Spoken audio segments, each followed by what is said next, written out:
Some people eat it, some people drink it, some remove hair with it, others even bathe in it. Today, I'm going to show you how you can reap the benefits of honey.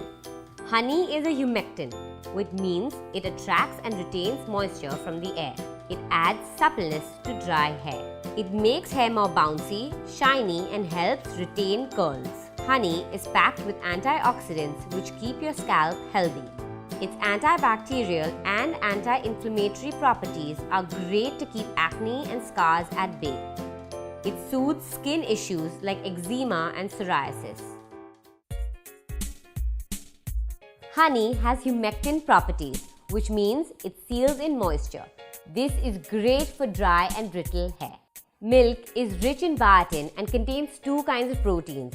This is really good for the health of your hair. Mix 3 tablespoons of honey with 1 cup of milk. Apply it from your mid-lengths to your ends and then rinse it off. Because of lemon's acidic properties, it is great as a bleaching agent. But it can be a little too harsh on your skin, so mix it with a little bit of honey. Mix 2 tablespoons of honey with some lemon juice. Apply it to your elbows and knees for a smooth and lighter look. Castor oil has ricinoleic acid content.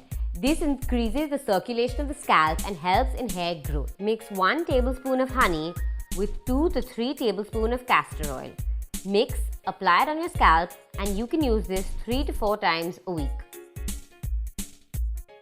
Olive oil is a natural conditioner that helps protect the lips from drying out. When mixed with an exfoliant like brown sugar, it can help exfoliate dead skin cells from the lip. Mix 1 teaspoon of honey with brown sugar and olive oil. Apply to your lips for a gentle exfoliation. I hope you found this video helpful. Please comment below and let us know if you'd like more videos like this.